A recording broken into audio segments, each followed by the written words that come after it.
ஆண்டவர் அதாவது ஒரு பெரிய கூட்டத்தில் பிரசங்கம் பண்ணிட்டு இருந்தார்.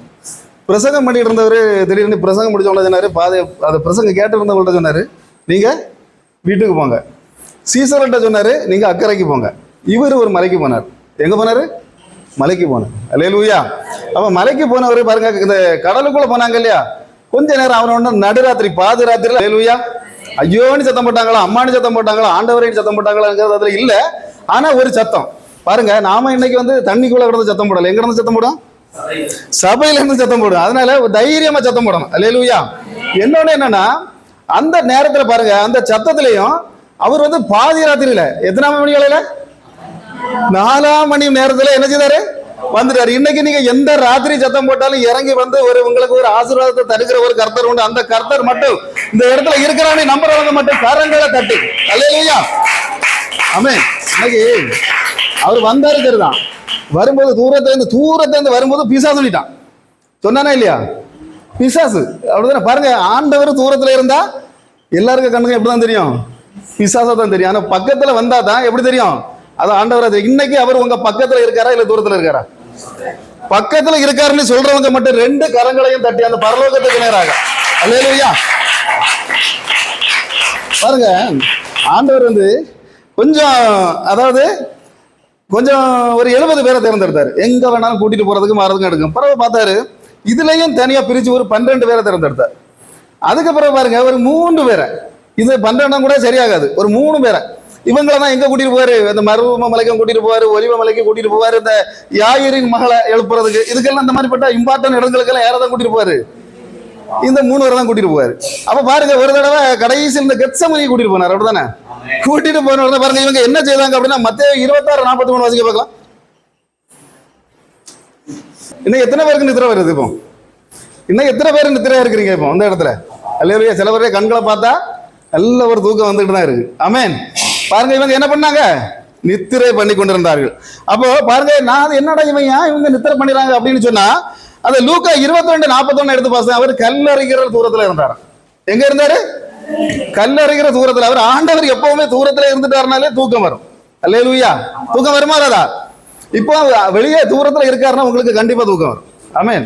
இன்னொரு விஷயம், ஆண்டவர் உயிர் தெழும்பி வந்த உடனே ஒரு வார்த்தை சொன்னார், சமாதானம். உங்களுக்கு என்னது? சமாதானம். அந்த சமாதானம் கிடைச்சிருந்தாலே ஆட்டோமேட்டிக்கா தூக்கம் வரும். அப்படிதானே? அப்படி யாருக்காவது தூக்கம் வந்தா ஒன்றும் பிரச்சனை கிடையாது. நாங்க எல்லாம் ஒன்றும் சொல்ல மாட்டோம். ஏன்னா அவ்வளவாக பாயில படுத்து நிம்மதியா தூங்கலாம், எங்களுக்கு முன்னாடி தூங்கலாம், நாங்க எல்லாம் ஒண்ணுமே சொல்ல மாட்டோம். அல்லேலூயா. ஏன்னா நல்ல காத்து இருக்கு. அப்படிதானே? சமாதானம் முதல்ல ஆண்டவர் தந்துட்டாரு. இனி நல்ல காத்து இருக்கு பாருங்க, நல்ல சூப்பரான ஏசி எல்லாம் வச்சுக்கிட்டு இருக்கு. அப்போ தூக்கம் வந்தனா நீங்க தூங்கலாம். அதனால எல்லாம் ஒரு பிரச்சனையும் கிடையாது. நாங்க என்ன செய்ய மாட்டோம், ஒண்ணுமே சொல்ல மாட்டோம். ஆனா தூங்காம இருக்கிறவங்களுக்கு சில என்னது உண்டு? ஆசீர்வாதம் உண்டு. அல்லேலூயா. அதனால தான் சொல்றான் பாருங்க, ஆண்டவர் அந்த ஒலிவமலையில 3 பேருக்கு தூங்கிட்டு இருந்தாங்க. அப்படிதானே? அதே சேம் டைம்ல அந்த கைவாய்க்க வீட்டுல பாருங்க, கரண்ட் கிடையாது. அந்த காலத்துல கரண்ட் உண்டா? இந்த மாதிரி லைட்டு வெளிச்சம் எல்லாம் ஒண்ணும் கிடையாது. நல்ல கரண்ட் இல்லாட்டலாம் தீப்பந்தத்தையும் கொளுத்தி வச்சுக்கிட்டு அவங்க ஒரு கூட்டம் பேசிக்கிட்டு இருந்தான். எப்படி இந்த இயேசுவை எப்படி அரெஸ்ட் பண்ணலாம், இவரை எப்படி இழுத்துட்டு வரலாம், இவரை எப்படி எங்க கொண்டு போட்டு புதைக்கலாம், எங்க போட்டு ஆணி அடிக்கலாம், எப்படி ஆணி அடிக்கலாம். பாருங்க, இவங்களுக்கு டிஸ்கஸ் என்னது? அப்போ என்ன அப்படின்னு பார்த்தா பாருங்க, இவங்க எதிரிகள் என்ன பண்றாங்க? ஆண்டவரை பற்றி தான் பேசிட்டு இருக்காங்க. இவங்க பெந்தேகோஸ்காரன் 3 வாரம் கடந்து உறங்குறான். அப்படிதானே? ஒரிஜினல் பெந்தேகோஸ்காரன் 3 வாரம் கடந்து என்ன பண்றாங்க? தூங்குறாங்க. அவங்க எதிரிகள் என்ன பண்றாங்க? ஆண்டவரை பத்தி தான், வேற யாரை பத்தியும் பேசல. நான் என்ன சொல்றேன்னா, எந்த இடத்துலயும் சரி, நீங்க ஆண்டவரை பற்றி தப்பா பேசுறது நல்லா பேசுறீங்க, ஆண்டவரை பற்றி பேசிக்கிட்டு இருக்கீங்கன்னு உங்க முன்னாடி அவர் இறங்கி வருவார். அல்லேலூயா. கரங்களை தட்டுங்க பார்க்கலாம் நல்லா. ஆமென். பாருங்க, இன்னைக்கு பாத்தீங்கன்னா அந்த யோனாவும் கப்பல்ல உறங்கினா. அப்படிதானே? கப்பல்ல உறங்கினா உறங்க இல்லையா? கப்பல்ல ஒரு நல்ல தூக்கம். அவனும் ஒரிஜினல் பெந்தேகோஸ்காரன் தான். அப்ப பாருங்க, இந்த உறக்கத்துக்கு வேறுபட்ட ஆள்கள் யார் தான்? இவங்க தான். ஆமா. அப்ப பாருங்க, ஒரு நல்ல உறக்கம் போட்டாங்க. அப்ப பாருங்க, அவன் உறங்கினானாலே அவன் வழி தப்புனதுனால தான் உறங்கினான். அப்படிதானே? இன்னைக்கு இந்த இடத்துல வழி தப்புனவங்க எத்தனை பேர் இருக்கீங்க? நான் வழி தப்பி தான் அந்த சர்ச்சுக்குள்ள வந்த பிரதர்னு சொல்றவங்க மட்டும் கைகளை தூக்க பார்க்கலாம். ஒருத்தர் வழி தப்பி அங்க வந்தியா பார்த்தீங்களா? ஏன் கூட எனக்கு ஒய்ஃபு சொல்லுது அல்லேலூயா. பாருங்க, அவனும் உறக்கத்துல பாதி உறக்கத்துல இருக்குன்னு அர்த்தம். அப்ப பாத்துருங்க, என்னன்னா இப்படி இந்த மாதிரி என்ன செய்யக்கூடாது. அதாவது முழு இரவு ஜபத்துக்கு நான் ஏதாச்சும் 60 சர்ச்சு, ஒரு வருஷத்துல 60 சர்ச்சில் பிரசங்கம் பண்ணிட்டேன். அல்லேலூயா. அதனால முழு இரவு ஜபங்களுக்கு எல்லாம் எப்படி பேசணும் எங்களுக்கு தெரியும். ஆமென். அப்போ என்ன சொல்றான் அப்படின்னு சொன்னா, இந்த இடத்துல பாருங்க, அவன் தப்புனா அதனால அவன் தூங்குறான். ஆனாலும் அந்த இடத்துல, அதாவது ஒரு கப்பல் எப்படி போகணும்னு தீர்மானிக்கிறது யாரு?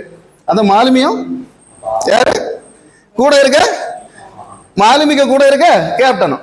ஆனா பாருங்க, அவங்க 2 பேரும் இறங்கி வந்து யார்ட்ட கேட்கறாங்க, யோனாட்ட, டேய் விடுதலை கிடைக்கணும்னா என்ன பண்ணணும் அப்படின்னு. எதிரிகளுக்கும் தெரியும், பெந்தேகோஸ்தேக்காரன் ஜெபிச்சா மட்டும்தான் விடுதலை உண்டு. எத்தனை பேர் என்ன நம்புறீங்க? அல்லேலூயா. இந்த இடத்துல நாங்க ஜெபிச்சாதான் விடுதலைங்கிறத நம்புறவங்க மட்டும் கரங்களை தட்டுக்க பார்க்கலாம். அல்லேலூயா. அப்ப பாருங்க, இவங்களுக்கு தெரியும். ஆனாலும் இந்த பெந்தேகோஸ்தேக்காரருக்கு என்னதான், அவரும் உறங்கிட்டு தான் இருப்பார். பாருங்க, அதனால தான் சொல்றேன், இந்த இடத்துல என்ன செய்யணும் நம்ம?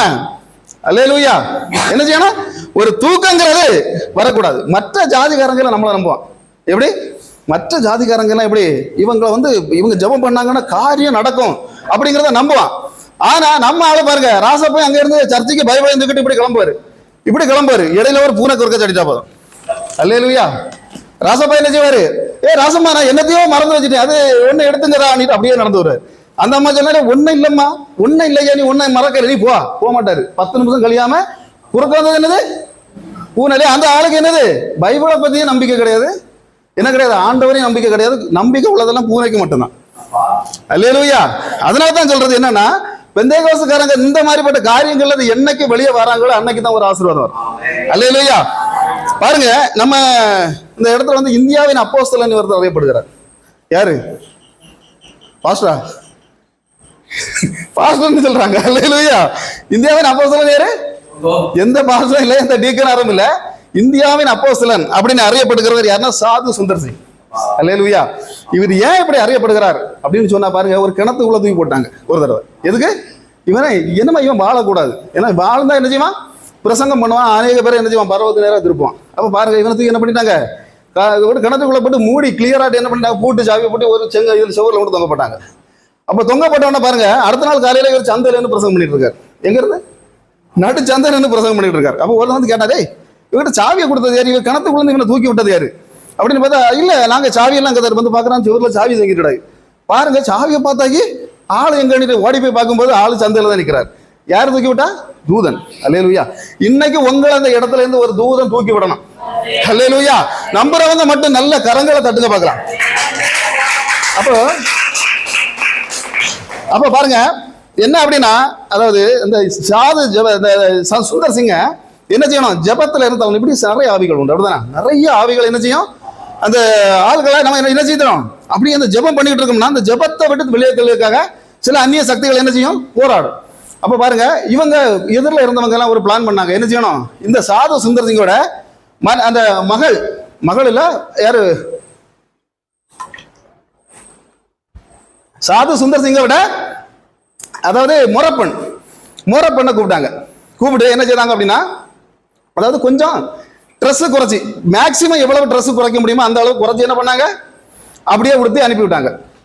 இப்பவும் அப்படிதான் நிறைய அநேக பெந்தேகோஸ்தே சபைகள்ல முன்னாடி பாட்டு பாடுறவங்களே எப்படி ட்ரெஸ் குறைச்சி தான் வராங்க. அது நம்ம நிறைய இடங்களில் டிவி நிகழ்ச்சிகளே பார்க்க முடியும். அல்லேலூயா. பாருங்க, ஒரு 1/2 மீட்டர் துணி எடுத்து கொண்டு டெய்லருக்கு மூஞ்சில ஒத்த இறை துணி தச்சுதான். அப்ப அவன் கேட்பான், அளவெடு கண்டமா, அதே உங்ககிட்ட இருக்கிறதுல குறைஞ்ச அளவுல தை, உனக்கு இருக்க கிட்டதுல சின்ன அளவுல என்ன செய்யணும், தச்சுதான். நீ இதை எப்படி போடுவா, நீ இதெல்லாம் போட்டுட்டு வரும்போது எங்களுக்கெல்லாம் ஆச்சரியமா இருக்கு, இது அப்படியே விட்டு தச்சதா இல்ல இது எப்படி போடும், இது எப்படி கலத்தம், இதெல்லாம் பயங்கரமான பிரச்சனை. பாருங்க, இப்படிப்பட்ட இடத்துல என்ன செய்யுது, இப்படியே அங்க போயிட்டு அப்படியே எல்லாம் வரும். அப்ப பெந்தேகோஸ்தே சபையில, நான் மற்ற சபைகளை சொல்றது இல்ல, பெந்தேகோஸ்தே சபைகளை இந்த காரியங்கள் நடக்குது. அப்ப இதே மாதிரி பாருங்க, சாது சுந்தர் சிங் செல்லுக்கு முன்னாடி நான் ஒரு கதைகள் முன்னாடி படிச்சதுல, தேவலோகத்துல 4 கன்னிகள் இருப்பாங்க. யாரெல்லாம்? ஊர்வசி, மேனகா, திலேத்தமா, என்ன ஒண்ணு யாரு, அது 4 பேர் உண்டு. ஒண்ணு ஆமா, அது பேர் ரம்பா, மேனகா. சாருக்கு கரெக்டா தெரிஞ்சிருக்கு பாருங்க. அப்ப பாருங்க, ரம்பா, மேனகா, திலேத்தமா, ஊர்வசி, இவங்க 3க்கும் அந்த 3க்கும் என்ன வேலைங்கிறதே கிடையாது. என்ன கிடையாது, அங்க வேற தேவலோகத்துல ஒரு வேலையும் கிடையாது. இது என்ன செய்யும் அப்படின்னு சொன்னா, அந்த இடத்துல பாருங்க, அங்க இருந்து ஆடி பாடி வருவாங்க. இந்த முனிவர்கள் போய் தவம் செய்ய போவாங்க காடுகள்ல. இப்ப இவங்க போய் தவம் செய்ய போனா இந்த முனிவர்களை எப்படி கெடுக்கணுங்கிறதுக்கு தான் இவங்களுக்கு திட்டம். அல்லேலூயா. இவங்க என்ன பண்ணுவாங்க அப்படின்னு சொன்னா, பாருங்க, ஒரு முனிவன் வந்து ஒரு தவத்துல இருக்கிறான் அப்படின்னு சொன்னா ஒருத்தி சொல்லுவா, டேய் போ, மத்தவன் தவத்துல இருக்கான், தூக்கி எப்படியாவது மாத்தி தள்ளிடணும். அப்படி அவ சொல்லுவா, இல்ல நான் போன வாரம் தான் ஒருத்தனை குட்டி சோறு ஆக்கிட்டு வந்தேன், அதனால நீ போ. அவ என்னோட உடனே அடுத்த பக்கத்துல நீ போறான அவ என்ன சொல்லுவா, இல்ல நான் போன மாசம் தான் ஒருத்தனை இதே மாதிரி குட்டி சோறு ஆக்கிட்டு வந்தேன், அதனால நீ போ. பாருங்க, இவ்வளவுக்குள்ள ஒரு முடிவுக்கு வருவா. இந்த 4 பேர்ல ஒருத்தி என்ன பண்ணுவா, காலில் நல்ல சலங்கை கட்டுவா. சலங்கை கட்டிக்கிட்டு ஓடி வந்து அந்த பாருங்க அந்த முனிவருக்கு முன்னால போய் வந்து நிப்பா. நல்லா இப்படி 2-3 டான்ஸ் எல்லாம் ஆடுவா. ஆடணும்னா என்ன செய்வான், இந்த முனிவர் வந்து முதல்ல பார்க்க மாட்டான், 2வது லேசா கண்ணை திறந்து பார்ப்பான், 3வது கண்ணை அடைக்கவே மாட்டான். எதுக்குன்னா யாரு கூட பார்த்துட்டே இருப்பான். அவன் வாழ்க்கை அதோட என்னது தொலைஞ்சு. அல்லேலூயா. அதுபோல இவங்க என்ன பண்ணாங்க அப்படின்னா, கதைகளெல்லாம் இவங்களுக்கு படிச்சு தெரியும், அப்படிதானே. அப்ப சாது சுந்தர் சிங் என்ன செஞ்சாங்க அப்படின்னா, இந்த அக்காவை என்ன பண்ணாங்க, இந்த முறைமாம இருக்க மகளையும் உள்ள கொண்டு வந்தாங்க. கொண்டு வந்த போது பாருங்க, இவன் வந்தா வந்து நின்றுட்டு பாருங்க, முதல்ல லேசா இப்படி நின்று விரும்புறான். அப்ப இவரு ஜெபம் பண்ணிட்டே இருக்கிறார். பின்ன 2வது ஷூனா. அப்ப இவர் கேட்டார், யார் இது, என்ன என்ன பிரச்சனை, உனக்கு என்ன வேணும்? அப்ப சொன்னா, நான் வந்து உன் மாமா மகன் தான். ஆமா மாமா மகன், அது தெரியுது. இப்ப இவனுக்கு என்ன வேணும்? நான் கேட்டா தருவியா, கேட்டதை தருவியா அப்படிங்கிற அவ கேட்கிறா. கேட்டதை தருவியானோன்னு, நீ முதல்ல கேள, அதுக்கப்புறம் நான் தாரேன். இல்ல தருவியா, தருவியான்னு சொன்னா நான் கேட்பேன். அப்ப இவரு சொன்னாரு, என்கிட்ட இருந்தா நான் தாரேன். அல்லேலூயா. அப்ப இருந்தா என்ன செய்ய, தான் தாரேன்னு சொன்ன உடனே அப்ப இவளுக்கு ஆகா, இனி அப்ப உடனே இவளுக்கு முகம் எல்லாம் மாறிட்டு. அப்ப சூப்பர், இவர் உடனே தானே என்ன செய்வாரு, அவர்கிட்ட இருக்கிறத உடனே கண்டிப்பா தந்துருவாருங்கிறதுல உடனே தானே கேட்டா, உங்களுடைய இருதயம் எனக்கு வேணும். அப்படித்தான் அவன் சொல்லி விட்டுருந்தான். வெளியே நிற்கவன் என்ன சொல்லி விட்டுருந்தானா, உங்களுடைய இருதயத்தை நீ கேட்டு வாங்கிட்டு வந்துடணும். அப்ப இருதயம் எனக்கு வேணும்னுட்டு இந்த சாது சுந்தரசிகிட்ட கேட்ட உடனே அந்த பக்தன் சொன்னா பாருங்க ஒரு பதில், அதுதான் என்ன தூக்கி வாரி போட்டது. அல்லேலூயா. என்ன சொன்னார் அப்படின்னா, இந்த என்னுடைய இருதயம் வந்து ஒரே ஒரு இருதயம் இருந்து, அது அந்த சிலுவையில தொங்குற அந்த இயேசுவுக்கு கையில நான் கொடுத்துட்டேன். அல்லேலூயா. இனி உனக்கு தரதுக்கு ஒரு இருதயமும் இல்லை, வெளியே போடு. ஆமென். அதனாலதான் இன்னைக்கு அவர் இந்தியாவின் யாரு அப்போஸ்தலன் அறியப்படுகிறார். அல்லேலூயா. அப்ப பாருங்க, இப்படிப்பட்ட இது, அதாவது இப்படிப்பட்ட காரியங்கள் நம்ம ஆண்டவருடைய முன்னிலையில, ஆண்டவர் என்னுடைய இதயத்தை என் ஆண்டவர்கிட்ட மட்டும்தான், இல்லைன்னா பக்கத்து வீட்டுக்காரனை கொடுத்துட்டேன்னு சொன்னா என்னது, கதை நடக்காது, பரலோகம் போக முடியாது. ஆண்டவர்கிட்ட தான் நான் கொடுத்திருக்கிறேன் ஒரு நம்பிக்கையோட, ஒரு கான்பிடன்ஸோட நீங்க இன்னைக்கு இந்த முழுகிரவு ஜெபத்துல நீங்க இருப்பீங்கன்னு சொன்னா, நீங்க எழும்பி போறதுக்கு முன்னாடி, நீங்க ஆசீர்வாதம் பெற்று போறதுக்கு முன்னாடி ஒரு சில ஆசீர்வாதங்கள். அல்லேலூயா. ஆசிரியர் இந்த இடத்துல ஆசீர்வாதம் போடுறதுக்கு முன்னாடி உங்க வீட்டுக்குள்ள ஒரு ஆசீர்வாதம், உங்களுடைய தலைமுறைகளுக்குள்ள ஒரு ஆசீர்வாதம். அல்லேலூயா. உங்க வீடுகளுக்குள்ள இருந்து உறங்கிட்டு இருக்க உங்க புருஷர்களுக்கு மேல ஒரு ஆசீர்வாதம். ஆமென். ஆண்டவர் தருவார். அல்லேலூயா. ஆண்டவர் வருகிறார். எத்தனை பேர் நம்புறீங்க? சீக்கிரம் வருகிறார். எத்தனை பேர் நம்புறீங்க? அல்லேலூயா. ஒருவேளை அந்த முழுகிரவு ஜெபம் முடியறதுக்கு முன்னாடி வருவார். எத்தனை பேர் நம்புறீங்க? எல்லாரும் அல்லேலூயா. அல்லேலூயா. பாருங்க, யூதர்கள் திருமணம் நடத்துவாங்க. யூதர்கள் திருமணம் நடத்தும் போது அங்க என்னன்னா சில விஷயங்கள் செய்வாங்க. எப்படின்னு சொன்னா பாருங்க, இந்த யூதர்கள் நம்ம ஊர்ல தான் என்னது, அங்க இருந்து எல்லாரும் பொண்ணு வீட்டுக்கு வரணும். இது யூதர்கள் அப்படிதான் வருவாங்க. ஆனா எல்லாருக்கும் காப்பி கொண்டு கொடுத்து எல்லாரும் காப்பியும் பரோட்டா இறைச்சின்னு அடிச்சுட்டு போற கதை எங்க கிடையாது, அந்த யூதர்கள்ட்ட கிடையாது. என்னது உண்டு. இப்ப இவங்க என்ன பண்ணுவாங்க அப்படின்னு சொன்னா பாருங்க, அந்த பெண்ணு வந்து அந்த அதாவது ஒரு ட்ரே இருக்கும், அந்த ட்ரேக்கு மேல ஒரு கப்பு இருக்கும், அந்த கப்புக்குள்ள ரசம் இருக்கும், அந்த ரசம் முழுசா நிறைஞ்சிருக்கும். அந்த கை கூட இப்படி ஆடக்கூடாது, அப்படி ஆடாம அப்படியே கொண்டு என்ன செய்யணும், அந்த மணமகன் கையில கொடுக்கணும். அப்ப மணமகன் என்ன செய்யணும் அப்படின்னு கேட்டா, அந்த மணமகனும் அப்படியே அதை கை நடுங்காம அதை வாங்கி அப்படியே என்ன செய்யணும், உள்ள முழுசா குடிக்கணும். அல்லேலூயா. அப்படி முழுசா அதை குடிச்சிட்டு, அதை கப்பு நிறைய இருக்கிறத முழுசா குடிச்சிட்டா பொண்ணு குடிச்சிட்டு தான் அர்த்தம். அப்படி இல்லைன்னா பாதியில வச்சா அப்படின்னு சொன்னா என்ன அர்த்தம், பொண்ண பிடிக்கல. ஆனா நம்ம இடத்துல அப்படி இல்லை. என்ன செய்வாங்க, அப்படியே எல்லாம் நல்ல பரோட்டா சாப்பிடுவாங்க, பிரியாணி சாப்பிடுவாங்க, எல்லாம் சாப்பிட்டுக்கிட்டு வீட்டுல போய் போன் பண்றேன். அல்லேலூயா. வீட்டுல போய் இன்னைக்கு வரைக்கும் ஒருத்தனை போன் பண்ணது கிடையாது. இந்த பாவங்களுக்கு பரோட்டா இறைச்சியும் 10-25,000 ரூபாய் தான் நஷ்டப்பட்ட தவிர என்ன செய்யாது, வீட்டுல போய் போன் பண்ண ஒருத்தனை இது வரைக்கும் போன் பண்ணது கிடையாது. அல்லேலூயா.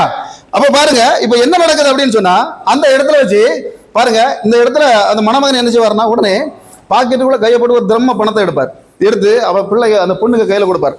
இதை பாரு, நான் வந்து இப்போ ஒன்று நான் வீட்டுக்கு கூட்டிட்டு போக மாட்டேன், எங்க வீட்டுக்கு போவேன், எங்க வீட்டில் போய் ஒரு நல்ல ஒரு வீடு உனக்கு ரெடியாக்கி வச்சுட்டு என்ன பண்ணுவேன், ஒன்று வந்து அது ராத்திரி வரணும் பகல்ல வரணும். பெரும்பாலும் யூத மணமகன்கள் ராத்திரி வந்து தான் கூட்டிட்டு போவாங்க, அது தெரியாது. ஆனால் கண்டிப்பா என்ன செய்வேன், வந்து கூட்டிருப்போம். அப்படிதான் நம்முடைய மணவாளனாக இயேசு என்ன சொல்லிட்டு போனாரு, அநேக வாசஸ்தலங்கள் உண்டு, அதுல ஒன்றை உங்களுக்கு ஆயத்தப்படுத்த போகிறேன். அல்லேலூயா.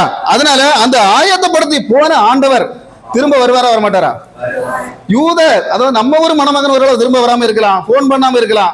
ஆனா யூத திரும்ப மணமகன்கள் என்ன பண்ணுவாங்க, திரும்ப கண்டிப்பா வருவாங்க, கூட்டிட்டு போயிருவாங்க. அதே போல நம்முடைய இயேசு கிறிஸ்து என்ன செய்வாரு, நம்முடைய மணவாட்டி சபையை கொண்டு போறதுக்கு அவர் வருவார். அதாவது வைப்பாட்டி சபையை கொண்டு போறதுக்கு அவர் வரமாட்டாரு. யாரை கொண்டு வருவாரு, மணவாட்டி சபையை அவர் கொண்டு போறதுக்கு வருவார். அல்லேலூயா. பாருங்க, அப்ப கொண்டு போவாரு. ஆனா இந்த மாதிரி உள்ள காரியங்கள், ஆண்டவருடைய வருகைய நான் கரெக்டா முடிச்சிருவேன், 12 மணிக்கெல்லாம் முடிச்சிருவேன். அதனால நீங்க யாரும் அப்படியே பார்க்க கூடாது. அல்லேலூயா. அப்ப பாருங்க இந்த இடத்துல என்னன்னா, இந்த இப்படி வரக்கூடிய ஆண்டவரை கண்களை, நம்முடைய கண்களை ஆண்டவர் பாரத பார்க்காம தடுக்கணும். இதுதான் இந்த அந்தகார சக்தியோட வேலை, வேற எதுவுமே கிடையாது. என்னன்னா அந்தகார சக்திகளுடைய வேலை என்னது அப்படின்னு சொன்னா வரக்கூடாது. அந்த வரக்கூடிய ஆண்டவரை இவங்க யாருமே என்ன செய்யக்கூடாது, பார்க்க கூடாது. இது மட்டும் தான். பாருங்க இந்த வேதத்துல சொல்லப்பட்டிருக்கிறது 3 வானங்கள். எத்தனை வானங்கள் சொல்லப்பட்டிருக்கு?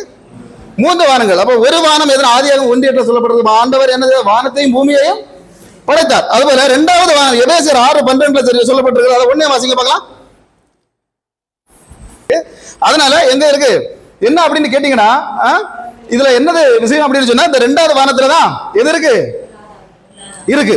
3வது வானத்துல தேவன் இருக்கிறார், பரலோக ராஜ்யங்கள் எல்லாம் இருக்கு. அப்ப அது வேற விஷயம். அப்ப அதுக்கு நிறைய வசனங்கள் உண்டு. அப்ப பாருங்க இந்த 2வது வானத்துல இருக்கக்கூடிய ஆவிகள் என்ன செய்யும் அப்படின்னு கேட்டீங்கன்னா, அதாவது வரக்கூடிய ஆசீர்வாதங்கள் எல்லாம் தடை செய்யும். அல்லேலூயா. தானியேல் எத்தனை நேரம்? 3 மணி நேரம், 3 நேரமா 3 வேளையும் என்ன செய்யறா? நல்லா சாப்பிட்டா. அப்படிதானே? அப்படிதானே வசனத்துல போட்டிருக்கு. நல்லா சாப்பிட்டான். இல்ல என்னது, 3 வேளையும் ஜெபம் பண்ணான். இவன் முதல்ல 3 வேளையும் ஜெபம் பண்ணக்கு 21 நாள் உபவாசம் இருந்த உடனே ஆண்டவர் அங்கிருந்து பதில் கொடுத்தார். கொடுக்கும்போது இடையில ஒரு ஆவி தடுத்து. படிச்சிருக்கீங்களா வசனம்? எந்த ஆவி தடுத்தது? அல்லேலூயா. பெர்சியா, இது தானியேல் 10:13 8வது அதிகாரத்துல நீங்க வாசிங்கன்னா தெரியும். பெர்சியா பிரபுவின் ஒரு என்னது, ஒரு தீய சக்தி எங்க வச்சு அந்த மண்டலத்திலேயே வந்த தூதன், கபிரியல் தூதன் தான் அங்கிருந்து கிளம்பி வரான். அந்த கபிரியல் தூதனை யார் தடுக்கிறா? இந்த பெர்சியா ஆவியின் அந்த தள்ளப்பட்ட ஆவிகள்ல ஒரு பெரிய தலைவன் தான் அதை தடுக்கிறது. அதுதான் பெர்சியா பிரபுனியால் எழுதியிருக்கு. பாருங்க அந்த அவன் தடுத்து நிறுத்துறான். அதுக்கு பிறகு பாருங்க அந்த இடத்துக்கு மிகாவேல் தூதன் வந்து அந்த ஆவியோட யுத்தம் பண்றான்.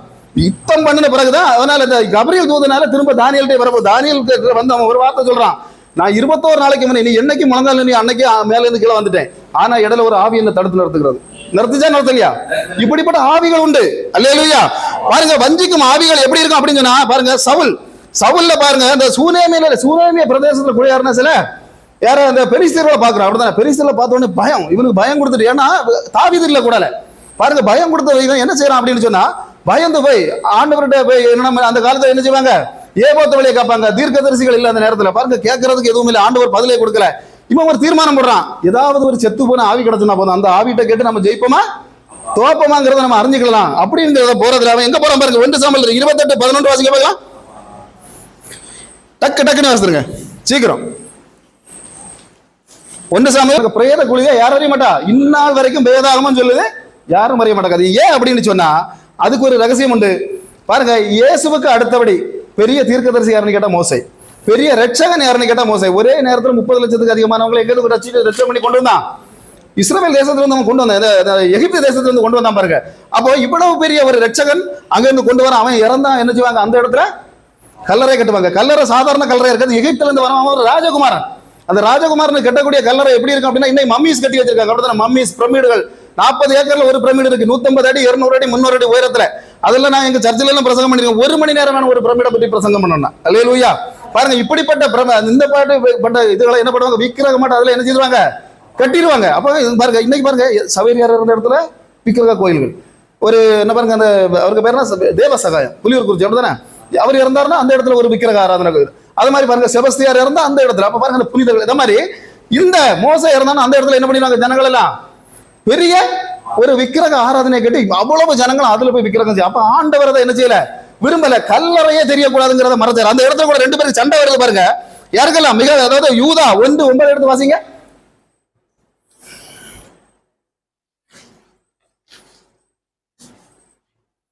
பிரதான தூதனாகிய மீகாவேல் மோசேயினுடைய சரீரத்தை குறித்து பிசாசுடனே தர்க்கித்து பேசினபோது அவரை தூஷணமாய் குற்றப்படுத்த துணியாமல் கர்த்தர் உன்னை கடிந்து கொள்வாராக என்று சொன்னார். கர்த்தர் உன்னை கடிந்து கொள்வாராக யாரோட சொல்லிட்டா, எதுக்கு இந்த கல்லறை பற்றி தான் பிரச்சனை கிளம்புது பாருங்க. அப்ப சொல்லி என்ன ஆயிட்டு அப்படி முடிச்சுக்கிறோம். அதுக்கு மேல எந்த பிரச்சனையும் இருந்த வேதாகமத்துல சொல்லல.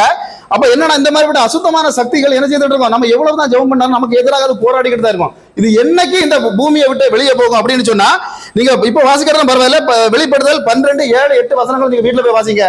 அது வந்து கடைசி காலத்துல யார் யுத்தம் பண்ணி அதை கீழே தள்ளுவார்கள் தெளிவாக அந்த இடத்துல சொல்லப்பட்டிருக்கு. அல்லேலூயா.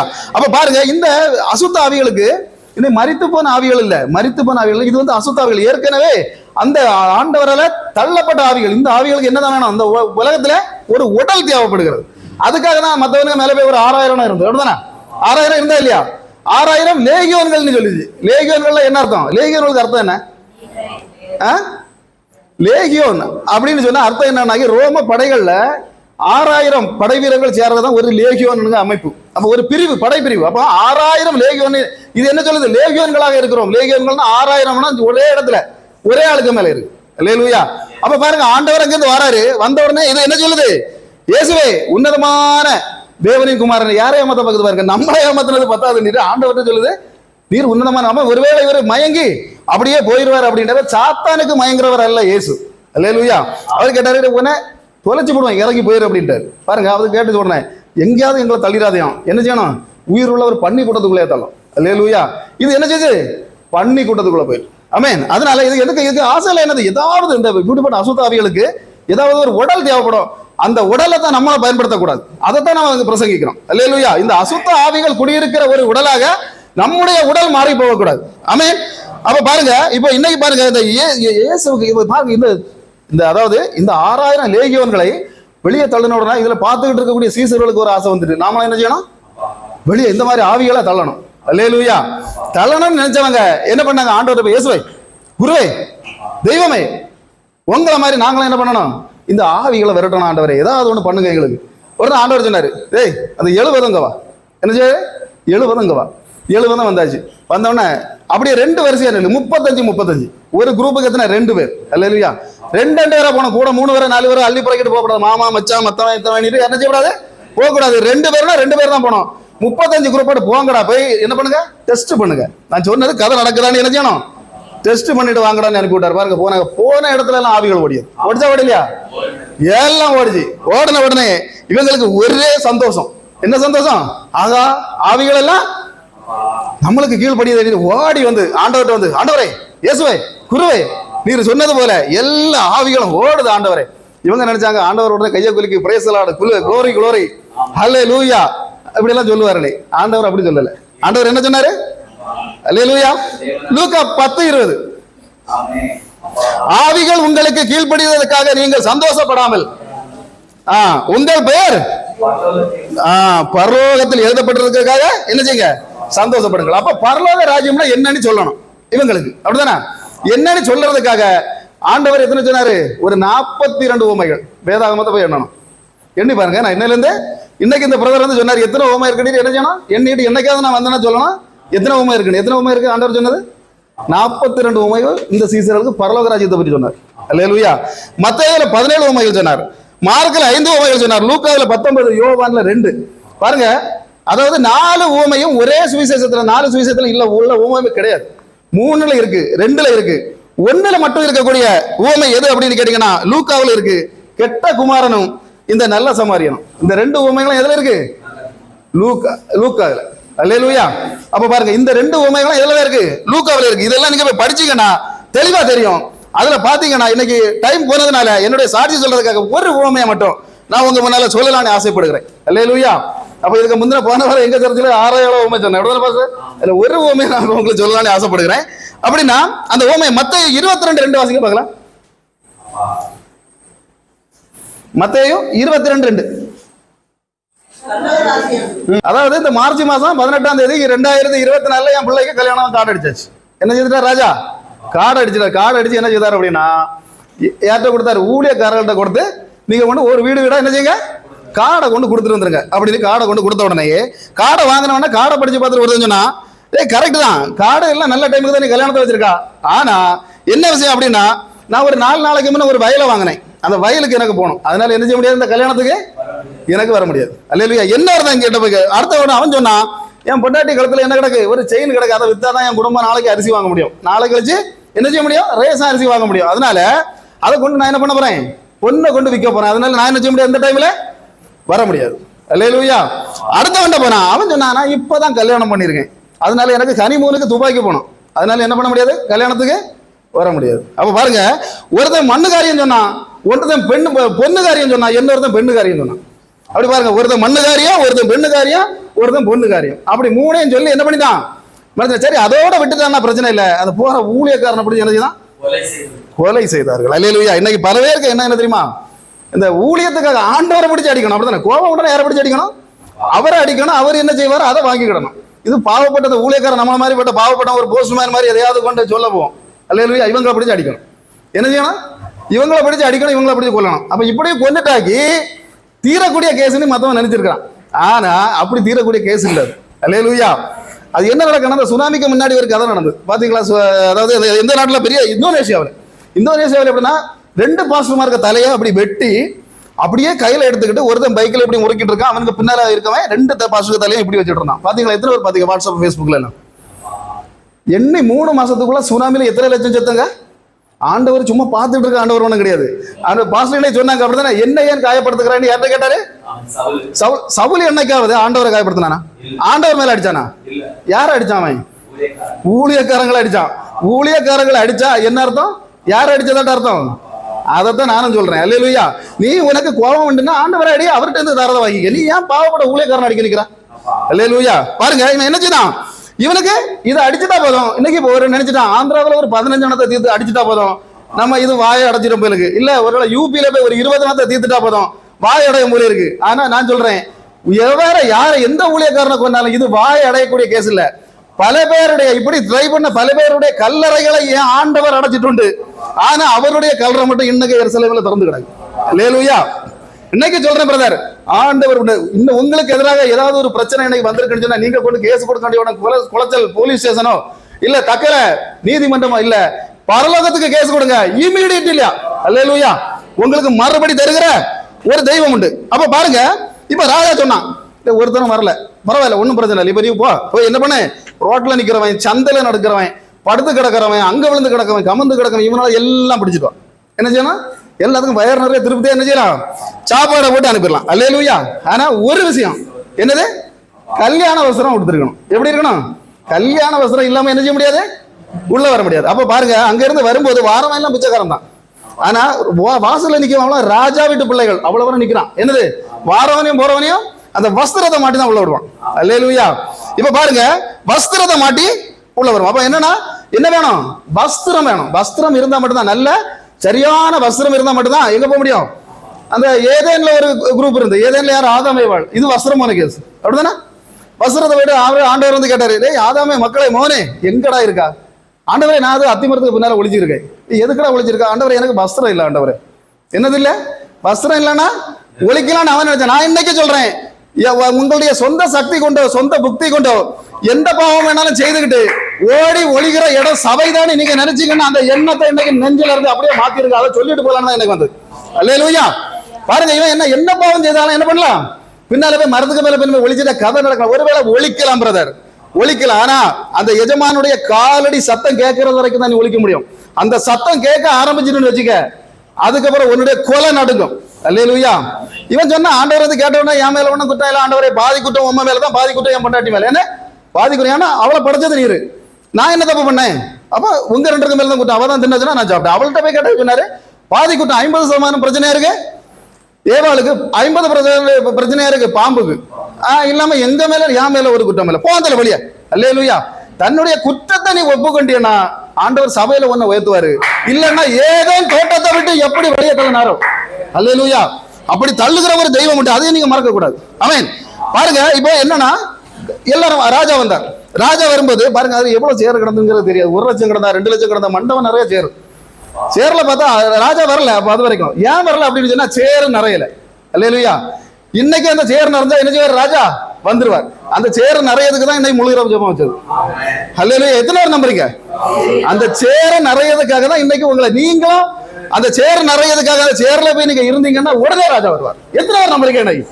ஆமென். எத்தனை பேர் நான் அந்த சேர்ல இருக்க தயார் ஆகுறேங்கிறவங்க கை தூங்க பார்க்கலாம். அல்லேலூயா. இன்னைக்கு சொல்றேன், அந்த சேர் நிறைஞ்சா அந்த ராஜா வருவார். பாருங்க, ராஜா வந்துட்டு இப்ப சேர் நிறைஞ்சு போச்சு. சேர் நிறைஞ்ச உடனே ராஜா வந்தார். ராஜா வந்தவர் பாக்குறாரு, பாருங்க எல்லா இடமும் அழகா தான் இருக்கு. அங்க ஒருத்தன் நிக்கான், வெள்ளையும் போட்டுக்கிட்டு. எல்லாரும் கல்யாண வஸ்திரம் நிக்கிறான், போட்டு நிக்கிறான்.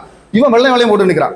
இவருக்கு நினைப்பா வெள்ளையும் போட்ட உடனே வரலாற்றுக்கு போயிடலாம் போல இருக்கு அப்படின்னு. அல்லேலூயா. கரெக்டா பிடிச்சார் ராஜா. ஏன்னா ராஜா வந்து சர்ச்சு பாஸ்டரை ஏமாத்திரலாம், தீக்கனாரை ஏமாத்திரலாம், பாருங்க விசுவாசை ஏமாத்திரலாம், மூப்பரை ஏமாத்திரலாம். இந்த ராஜாவை ஏமாத்த முடியாது. ராஜாவுக்கு எத்தனை கண்கள்?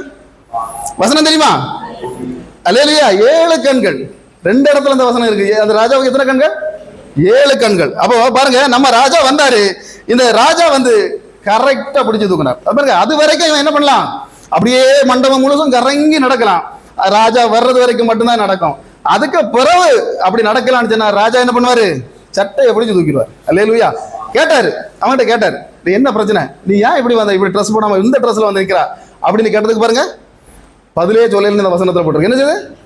இல்லை, இவன் தான் சர்ச்சில் பேசுறது ஃபுல்லா, இவன் தான் மைக்க பிடிப்பான், இவன் தான் பாட்டு பாடுவான், எல்லாம் செய்வான். இப்ப பாருங்க, ஆண்டவர் கேள்வி கேட்கும்போது கண்ணை தள்ளிட்டு நிற்கிறான். எல்லாரும் ஆண்டவருக்கு முன்னால கண்ணை தள்ளுகிற ஒரு நாள் உண்டு. அதையும் சொல்லணும்னு தான் நான் வந்தேன். அல்லேலூயா. அதனால என்ன அப்படின்னு கேட்டீங்கன்னா, இந்த இடத்துல ஒரு விஷயத்தை நான் உங்கள்கிட்ட சொல்ல போறேன். ஆண்டவர் கூட இருக்கணும்னா சில விதிமுறைகள் உண்டுமா. அந்த விதிமுறைகளை கடைபிடிச்சா மட்டும்தான் என்ன செய்ய முடியும்? ஆண்டவருக்கு கூட போக முடியும். பாருங்க, அந்த தாளந்து கொடுத்தாரு, அப்படிதானே? தாளந்து எத்தனை தாளந்து கொடுத்தாரு? அந்த ஆள் சொன்னாரு டக்குன்னு, என்ன சொன்னாரு? ஒரு எஜமான் சொன்னாரு, நான் பாரு, நான் துபாய்க்கு போறேன், நான் எங்க போறேன்? துபாய்க்கு போறேன். அப்ப துபாய்க்கு போகும்போது நீங்க ஒண்ணு பண்ணுங்க, உங்கள்ட்ட எல்லார்ட்டையும் ஒருத்தண்ட 5 தரேன், ஒருத்தண்ட 3 தரேன், ஒருத்தண்ட 1 தரேன். நீங்க என்ன பண்ணலாம்? திரும்ப தந்துடணும். திரும்ப தரமா தரண்டாமா? நான் வருவேன். பாருங்க, இவன் பார்த்தான் 23ல பார்த்தான், 2018ல பார்த்தான் வரல, 2020ல பார்த்தான் வரல. அல்லேலூயா. 2021ல பார்த்தான் வரல, 22ல பார்த்தான் வரல, 24 தொடங்கின அப்புறம் வரல. பாருங்க, இவன் கூத்தாட தொடங்கினான். என்ன செய்யனா?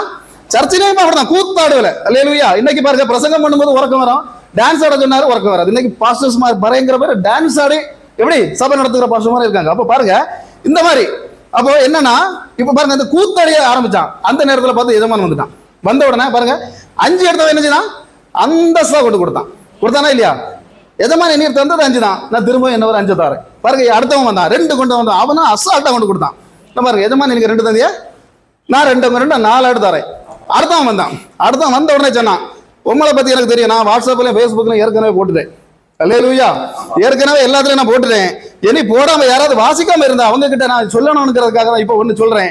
நீர் விதைக்காத இடத்துல அறுப்பவர், அறுக்காத இடத்துல ஆமா செய்பவர். அதனால என்ன பண்றேன், நான் வந்து அந்த இதை கொண்டு புதைச்சி வச்சிருந்தேன். இந்த மாதிரி மண்ணோட அள்ளிட்டு வந்து என்ன பிடிச்சிக்கிடும் ஒத்த ஏறு. அல்லேலூயா. வேணும்னா அந்த மண்ணை தொடச்சிக்கிடும். அல்லேலூயா. என்ன ஆயிப்போச்சு? ஆண்டவர் என்ன சொன்னாரு? பிடிச்சு இழுத்துவன குத்த வேண்டிய இடத்துல குத்தி இருளும் கொண்டு போடுங்கள். அல்லேலூயா. அப்படி குத்து வாங்கக்கூடிய ஜனங்களாக இன்னைக்கு இருக்கக்கூடாது. இதை தான் எல்லாரும் சிரிச்சுக்கிட்டே இருக்கீங்க. அப்போ இதுக்கு மேலே நீ உண்மை சொன்ன உறக்கமா வந்துடக்கூடாது. பாஸ்டர் நிறைய பேர் பேச வேண்டியிருக்கு. அதனால என்னுடைய சாட்சிகள். அல்லேலூயா. நான் வந்து ரோமன் காத்தலிக் சபையில, அதாவது எங்க சபை பெரிய 2000 பேர் இருக்கக்கூடிய சபை, பெரிய சபை அது. அந்த சபையில வந்து நான் கேஷியரா இருந்தேன். அல்லேலூயா. அப்ப கேஷியரா இருந்தேன். ஒரு தடவை எப்பவுமே எலெக்ஷன் பங்கு பேர் எலெக்ஷன் உங்களுக்கு தெரியும், நீங்களும் அரசியல் வந்து எத்தனை இருப்பீங்கன்னு தெரியாது, தெரியும். அப்ப எலெக்ஷன்ல நாங்கள் ஜெயிச்சிருவோம், பயங்கர பிரச்சனைகள் நடக்கும், வருவோம், அப்படி வருவோம். எங்க மேரேஜ் நடக்கும்போது அவ பாட்டு கிளாஸ்ல இருந்தா, நான் வந்து சர்ச்சில் ஒரு பெரிய பொறுப்புல இருந்தேன். அப்ப திருமணம் பண்ணிட்டோம். திருமணம் பண்ணிட்டு நடக்கும்போது அவங்க நெருக்கடி பயங்கரமா கொடுத்தாங்க எனக்கு. எப்படியாவது இவனை அந்த இதை விட்டு போட்டுட்டு ஓட சொல்லிடணும். அப்ப நான் என்கிட்ட 10-40 வேலை பார்த்தாங்க. அப்ப நான் வேறு தீர்மானம் போட்டேன், ஏன்னா இங்க இருந்தானா இவங்க சர்ச்சில் கொடுக்கக்கூடிய நெருக்கடிக்கு மத்தியில் இவ்வளவு ஆட்களை வச்சு வேலை செய்து என்ன பண்ண முடியாது, ஒண்ணுமே பண்ண முடியாது, நம்ம வெளிநாட்டுக்கு தப்பி போயிடுவோம் அப்படின்ட்டு வெளிநாட்டுக்கு போனேன். அல்லேலூயா. வெளிநாட்டுக்கு போகும்போது என்னுடைய பையன் வந்து அப்போ 6 மாசம் 7 மாசமா இருந்து நினைக்கிறேன், பிள்ளைய பார்க்கவே இல்லை. அங்க போய் சேர்ந்தா நான் எதிர்பார்க்காம ஒரு பெரிய ஒட்டகம் மேய்க்கிற இடம், ஒட்டகம் கொண்டு அடைக்கிற இடம், மேய்க்கிற இடம் இல்லை, அடைக்கிற இடம், குதிரைகள், அது மாதிரி நரி என்னதெல்லாம் உண்டோ எல்லாத்தையும் கொண்டு அடைக்கக்கூடிய ஒரு இடம் கொண்டு உள்ள தள்ளிட்டாங்க. அப்போ என்னத்துக்காக தள்ளினாங்க அப்படின்னு சொன்னா, சம்பளம் 6 மாசம் எனக்கு தரல. அப்போ வீட்டில் நம்ம சொல்லதுக்கும் வழியில் 6 மாசம் சம்பளம் தராத உடனே நான் போய் எதிர்த்து கேட்க ஆரம்பிச்சேன். அப்போ ஒரு மலையாளிட்ட நான் நல்ல மலையாளம் பேசுவேன். அப்போ மலையாளிட்ட கேட்டேன், எனக்கு சம்பளத்தை நீ என்ன பண்ணணும், தரணும், இல்லைன்னு சொன்னா நான் போயிடுவேன், இல்லைன்னா பிரச்சனை உண்டாக்கும் அப்படின்னு சொல்லி சொன்ன உடனே இவனை அதை கண்ணு கட்டுக்கு தெரியாத ஒரு இடத்துல, காரு எல்லாம் போகாத ஒரு இடத்துல கொண்டு போட்டாதான் என்ன பண்ண முடியும், இவன் இல்லைன்னா சாடி ஓடிவான். என்ன அப்பவுமே அப்படிதான், யார்கிட்டையும் நான் குறுக்க பேசுவேன். அப்போ பாருங்க, அப்படி கொண்டு போட்ட உடனே நானும் அப்படி இருந்தோடனே நாங்கள் வந்தவங்களுக்கு எப்படியோ ஒரு ஃபோன், எனக்கு கொண்டு போன ஆட்களுக்கு ஃபோன் பண்ணேன். அப்போ அவங்க சொன்னாங்க, நாங்கள் இந்த இடத்துல கார் கொண்டு வரேன், ஒரு 3-4 கிலோமீட்டர் அந்த இடத்துல நீங்கள் நடந்து அந்த வனாந்திரத்தில் வந்துரு, நான் வந்து யாரும் வந்துடுறேன் அப்படின்னாங்க. அந்த காரில் எனக்கு யாரும் வந்துடலாம் அப்படி நானும் போய் நாங்கள் 2 பேர், மார்த்தாண்டத்தில் ஒரு பையன், நான் ஒன்று, 2 பேருமே அப்படி நடந்து எப்படியோ ஒரு கார் சவுண்ட் அந்த இடத்துல கேட்டு அந்த காரை பிடிச்சி எடுத்து, ஆனால் வந்த கார் வந்து இவங்க கொண்டு வந்த காரில் வேற ஒரு கார், அவங்கள்ட்ட கொஞ்சம் பேசி எடுத்து அதில் யார் எப்படியோ ஒரு டவுனுக்குள்ளே போய் இறங்கிட்டோம். இறங்கி போல இவங்களுக்கு ஃபோன் பண்ணி வேற ஆள்கிட்ட அந்த ஃபோன் நம்பர்லாம் வாங்கி ஃபோன் பண்ண போது வந்து எங்களை கூட்டிட்டு போனாங்க. கூட்டிட்டு போனோன்னே நான் சொன்ன முதல் வார்த்தை, என்ன கூட்டிட்டு இங்கேருந்து விசா வந்து கொண்டு போனவங்கள்ட்ட எனக்கு மரியாதையாக வீட்டு கூட எல்லாம் ஒரு தினம் விட மாட்டேன்னு சொன்னேன். ஒரு தினம் என் புத்தி ரொம்ப மோசம். அப்போ அவங்க சொன்னாங்க, நீ இப்போ இவங்க வீட்டில் போனால் இங்கேயும் பிரச்சனை ஆயிரும், ஏன்னா பணமும் நிறைய வாங்கியிருக்காங்க. அப்போ இதனால இவங்க என்ன பண்ணாங்க அப்படின்னு சொன்னா, நீ ஒன்று பண்ணு, அந்த அரபிக்கு எதிராக ஒரு கேஸை மட்டும் கொடு, அவங்களுக்கு தெரிஞ்சிருக்கு கேஸ் கொடுத்தா வருஷ கணக்கில் வீட்டு போக முடியாது, நம்மகிட்ட சொல்லிடுறாங்க கேஸை கொடு, கேஸை கொடுத்துட்டு தைரியமா நின்று வேலை செய்தால் உனக்கு ஒரு மாதம் என்ன பண்ணலாம், 2 லட்சம் ரூபாய்க்கு மேலே சம்பாதிக்கலாம், கேஸை கொடுத்துட்டு அங்கே நில்லுனாங்க. நானும் தெரியாமல் போய் என்ன பண்ணிட்டேன், கேஸை கொடுத்துட்டேன். கேஸை கொடுத்த அரபி எப்படிப்பட்டவன், பயங்கரமான, அதாவது அந்த இடத்துல மிலிட்ரியில ஒரு பெரிய தலைவர். இது எனக்கு தெரியாது. பாருங்க, கேஸ் நடக்குது. கேஸ் நடந்தோன்னா முதல்ல அதை நான் என்ன சொன்னேன், நீதிமன்றத்துக்கு போனோம். நீதிமன்றத்துக்கு போன உடனே அங்கே வந்து நிற்கிறான், முன்ன மலை மாடு மாதிரி வந்து சொல்கிறான், உன்னை கொல்லாம விட மாட்டேன்னு சொன்னான். உன்னை என்ன செய்ய மாட்டேன், உனக்கு ஏதாவது சம்பளம் கிடைக்கணும், என்கிட்ட கம்ப்ளைண்ட் பண்ணி தான் நான் அவன் நல்ல வேணாம் தந்துருந்து கேட்டான். ஆனால் இவன் மலையாளி கிட்ட நீ போய் என்னத்தை சொன்னா, எப்படி சொன்னான்னு எனக்கு தெரியாது. எனக்கு தெரியாம என் மேல கேஸ் கொடுத்தா எனக்கு என்ன நடக்கும் அப்படின்னா, இவனுக்கு திரும்ப விசா அடிக்க முடியாது. இவன் வந்து லட்சக்கணக்கில் பணம் சம்பாதிக்கலாம், நிறைய விசா அடிச்சா. அப்போ என்னமா ஒருத்தன் கேஸ் கொடுத்துட்டாலும் அதை கவர்மெண்ட் வந்து இவனுக்கு பேர்ல விசா கொடுக்காது. இது இவனுக்கு கட்ட, இவனுக்கு பயங்கர கோவம். இவனை வெட்டி இதோட கொல்லணும்.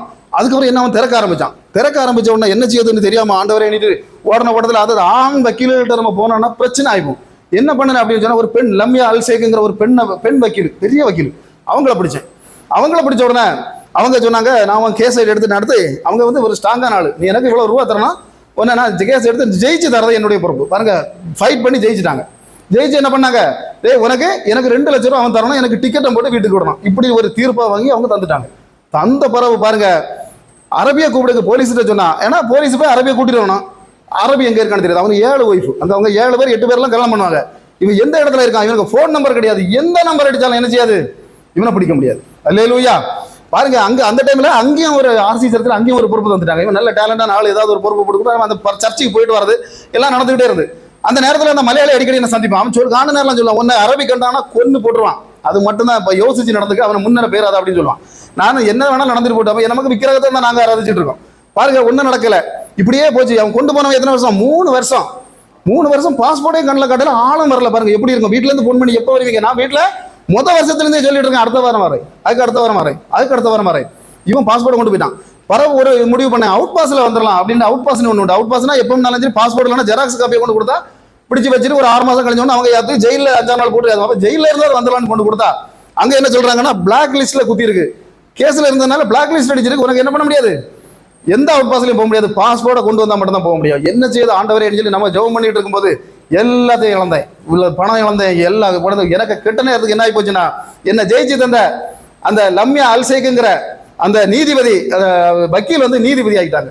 எங்க என்ன ஆயிட்டாங்க, அந்த நாட்டுக்கே நீதிபதி ஆயிட்டாங்க. பாருங்க, எனக்கு அதுக்கப்புறம் அவங்கள தேடியும் போக முடியாது, வாசல் எல்லாம் அடைஞ்சது. ஏன்னா அங்க அதுக்கப்புறம் போன அவங்க போன்ல ஒரே வார்த்தையில சொல்லிட்டாங்க, இனி நீ என்ன தேடி இங்க வரக்கூடாது. ஏன்னா நான் வந்து இப்ப நீதிபதி, இனி நீங்க வந்தால் ஒன்னு பிடிச்சி அரெஸ்ட் பண்ண நான் வந்து குழுக்க நிற்க முடியாது. அதனால என்ன பண்ணோம், நாங்க வந்து என்னமோ உனக்கு நீ போலீஸ்ல நான் வேணா சொல்லிக்கிறேன், நீ வந்து என்னமோ போலீஸ் விளையாட்டை பார்த்துக்காண்டி. நானும் பார்த்தேன், 3 வருஷம் கரங்கி பார்த்தேன், வரவே இல்லை. அப்பதான் ஒருத்தர் எனக்கு ஃபோன் பண்ணார், இங்க இருந்து ஃபோன் பண்ணி ஒரு பாஸ்டர் ஃபோன் பண்ணி சொன்னாரு, பிரதர் நீங்க நல்ல ஜெபம் பண்ணுங்க, ஆண்டவருக்கு உங்களுக்கு தேவை, அது காதலே வச்சிருங்க, ஒரு 10 நிமிஷம் வச்சிருங்க அப்படின்னாரு. 10 நிமிஷம் கழிச்சு அப்படியே வச்சுட்டு இருக்கும்போது சொன்னாரு, பிரதர் நீங்க 41 நாள்ல அந்த ஊருக்கு வந்து சேருவீங்க. எதனால 41 நாள்ல ஒரு குறிப்பிட்ட டேட்னு சொல்லி, இந்த டேட்ல நீங்க வீட்டுக்கு வந்து நிப்பீங்க. அதுக்கு முன்னாடி நான் என்னமோ தூக்கு போட்டு சாவணுங்கிற ஒரு முடிவுல வந்துட்டேன். ஏன்னா மூத்த பையனை பார்க்க முடியல, அவ்வளவு ஆசை, பிள்ளைய பார்க்கணும். 4 வயசு ஆயாச்சு, அவனையும் பார்க்கல. வீட்லயே எத்தனை நாள் தான் ஏமாத்திட்டே இருக்காது, பாஸ்போர்ட் என்ன கையில கிடைக்காதுங்கிறது உறுதியாகி போச்சு. எப்படியாவது செத்துடலாம் அப்படிங்கிற ஒரு எண்ணத்துல இருக்கும்போது தான் இந்த பாஸ்டர் நான் அப்ப நினைச்சேன், இப்போ இந்த வயசுக்காரங்க இப்படிதான் பேசுவாங்களா இருக்கும், அப்படிதானே நமக்கு அது ஒரு எண்ணம். அப்ப இவங்க இப்படிதான் பேசுவாங்களா இருக்கும் இப்படின்னு நான் நினைச்சுக்கிட்டு இருந்த டைம்ல திடீர்னு எனக்கு மைண்ட்ல ஒரு எண்ணம், ஏதோ ஒரு சூட்கேஸுக்குள்ள ஒரு டைரியை சும்மா புரட்டுறது மாதிரி எனக்கு ஒரு எண்ணம். அப்போ புரட்டும் போது ஒரு பின்னால ஒரு நம்பர் அதில் எழுதி வச்சிருக்கு, 39,487, மொத்தம் 6 நம்பர் தான். இதை எடுத்துக்கொண்டு உடனடியாக அந்த உதயபியாங்கிற ஒரு போலீஸ் ஸ்டேஷனில் கொண்டு கொடுத்து, இந்த நம்பருக்கு மட்டும் எனக்காக ஃபோன் பண்ணுது. அப்புறம் கேரளா போலீஸ் உண்டு அதில், அதாவது பஹ்ரைன் நாட்டில் தமிழ்நாட்டு போலீஸ் உண்டு, கேரளா போலீஸ் உண்டு, ஹிந்தி போலீஸ் உண்டு. அப்போ அவங்கள்ட்ட கொண்டு கொடுக்குறேன், இதுக்கு ஒரு ஹெல்ப்பும் பண்ணுங்க, இந்த ஒரு போனால் யாருக்கு போனோன்னு மட்டும் அடிச்சு பாருங்க அப்படின்னு கொடுத்த உடனே அவர் இடத்த அடிச்ச உடனே ஆள் யார் அப்படின்னு சொன்னா, அந்த அரபியோட சொந்த கூட பிறந்த தங்கச்சிக்கு ஃபோன் நம்பர் அது. அல்லேலூயா. அந்த ஃபோன் நம்பர் அவ எடுத்து, நான் நீ யாருமா, அவன் முதல்ல போலீஸ் யாருன்னு கேட்கறதுக்கு முன்னாடி நீ யாருன்னுக்கிறத கேட்டான். அவன் பேரை சொன்னா. அப்ப அந்த ஜாஃபரை தெரியுமானோன்னு, அவன் என்னுடைய அண்ணன் தான் அப்படின்னு சொன்ன உடனே நான் போலீஸ் தான் பேசுறேன். அல்லேலூயா. கொஞ்ச நேரத்துல நீ இப்போ எங்க இருக்காங்கிறத தெரிஞ்சு உங்க அண்ணன் இந்த ஸ்டேஷனுக்கு வரலாம்னா அங்க வந்து எல்லாரையும் தூக்கிட்டு போயிடுவான். இந்த போலீஸ் சொன்னதுனால கொஞ்ச நேரத்துல, ஒரு 3/4 மணி நேரத்துல எப்படி வந்தான்னு தெரியாது, அரபி ஸ்டேஷன் வந்துட்டான். அரபி சொல்லிட்டு வந்து சொன்னா, வந்து வெளியே என்னன்னு போலீஸ் என்னன்னு, அவன் அவ்வளவு பெரிய அதிகாரி. அவன் பேசுன பேச்சு என்னன்னா, இவனை என் கண்ணு முன்ன காணப்படாது, இவனை நான் வீட்டுக்கு நீங்க சொல்றதுனால விடுறேன், ஆனா அதுக்கு முன்ன ஒரு சர்டிபிகேட் வந்து எனக்கு கிட்னில ஒரு சின்ன ப்ராப்ளம் இருக்கு, அதனால என்ன வீட்டுக்கு போனேன். அது எப்படி ஸ்டேஷன்ல ஒரு கம்ப்ளைண்ட் கொடுத்துருந்தேன். அதை அவங்க காட்டணும்னு அவன் கொஞ்சம் ஒரு இறக்கத்துக்கு வந்தான். வந்துட்டு ஒரு வார்த்தை சொன்னான், இவன் இதுல இருந்தானா இவனை நான் இதுல வெட்டியே போட்டுருவேன், இவனை எழுப்பி வீட்டுக்கு போக சொல்லுங்க, அவனுக்கு எந்த இடத்துல டிக்கெட் போடணுங்கிறத மட்டும் அவன்கிட்ட சொல்லிட்டு போக சொல்லுங்க, பணம் 1 ரூபா நான் அவனுக்கு கொடுக்க மாட்டேன், ஆனா டிக்கெட் மட்டும் பாம்பே போட்டு விடுவேன், போறானா போக சொல்லுங்கன்னு சொல்லி அவன் போயிட்டான். பாருங்க, ரெண்டாவது எனக்கு ஃபோன் பண்ணாங்க போலீஸ்காரங்க. நான் சொன்னேன் இல்ல, எனக்கு வந்து திருவனந்தபுரத்துல மட்டும் தான் நான் போவேன். சரி, திருவனந்தபுரத்துக்கு டிக்கெட் போட்டுதான். அவன் எப்படி போட்டு நான் கொடுத்துட்டான். டிக்கெட்டை கொடுத்துட்டு அங்க விதிமுறை என்ன அப்படின்னு சொன்னா, பாஸ்போர்ட் கொண்டு அவங்க போலீஸ் கொடுக்கணும். போலீஸ் என்ன பண்ணுவாங்க, நேர கொண்டு கோர்ட்ல ஒப்படைப்பாங்க. கோர்ட்ல இருந்து எனக்கு விலங்கு போடுவாங்க. அல்லேலூயா. என்ன செய்யணும், கேஸ்ல ஒரு அரபுக்கு எதிராக கேஸ்ல இருக்கவங்க வீட்டுக்கு போறது வரைக்கும் என்ன செய்யணும், கையில விலங்கு போட்டு அப்படியே விலங்கோடு தான் மாட்டிட்டு கொண்டு இந்த ஏர்போர்ட்ல கொண்டு விடணும். அந்த நேரத்துல எங்க தம்பி அங்க இருந்தான். எங்க தம்பி சொன்னா, இப்படி விலங்கு போட்டு போறதா இருந்தா நீ இங்க கிடந்து செத்தாலும் பிரச்சனை இல்லை, கேவலம். ஏன்னா அவ்வளவு பேரும் போட்டோ எடுப்பான். எங்க ஊருக்காரன் 10-15 பேர் கிடக்கான், கேவலம். ஊர்ல பெரிய கேவலம். அந்த மாதிரி போகவே வேண்டாம். அப்படிதான் ஒரே ஒரு வார்த்தை, அந்த லம்யா அல்சேக்குங்கிற நீதிபதிக்கு ஒரு தடவை போன் அடிப்பேன், ஒரு தோணல் சொன்ன உடனே அவங்க சொன்னாங்க, நான் உனக்கு கேரண்டி போடுறேன். அல்லேலூயா. யாரு? இந்த நாட்டு நீதிபதி சொல்றாங்க, நான் உனக்கு கேரண்டி போடுறேன். ஆண்டவர் எப்படி வேலை செய்யறாரு பாருங்க. நான் அன்னைக்கு இன்னும் பாருங்க, அந்த இடத்துல இவரு போன்ல அடுத்த நாள் சொல்றாரு, நீங்க அந்த அவங்கள்ட்ட மட்டும் பேசுங்க, வந்த உடனே ஞானஸ்நானம் எடுப்பேன் நீங்க ஒப்பு கொடுங்க. அல்லேலூயா.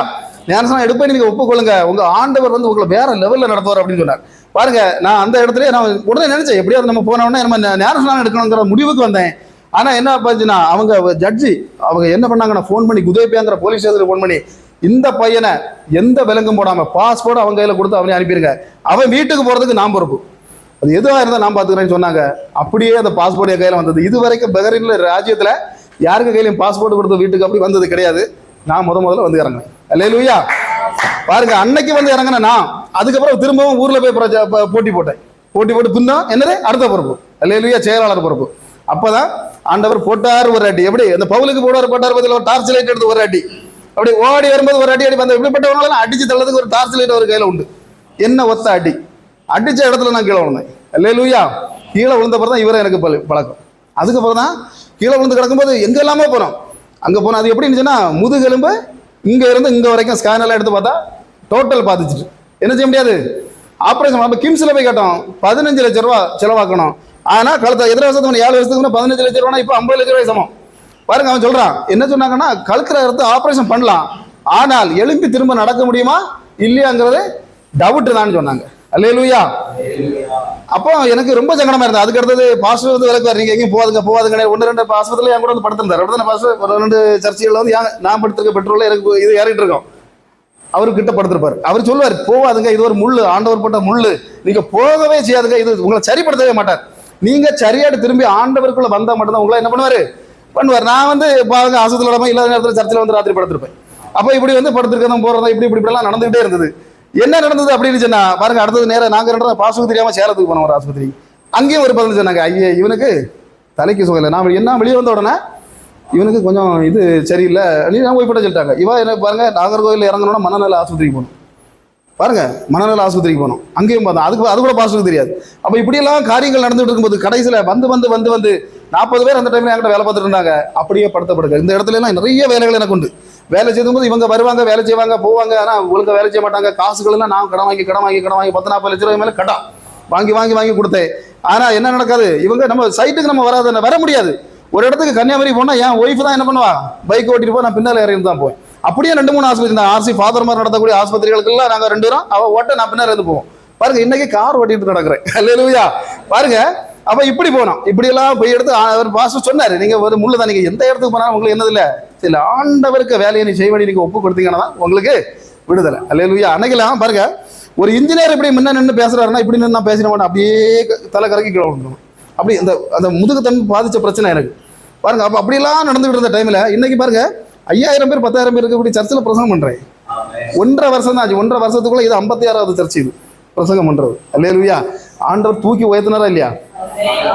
தேவ மனிதர்களை கொண்டு ஒரு முள்ள மாத்தி போடுவேன்னு அவருக்கு வாயிலார சொன்னார்னா அதை நடத்தி காட்டின ஒரு ஆண்டவர் தான் நான் பேசிட்டு இருக்கேன். அல்லேலூயா.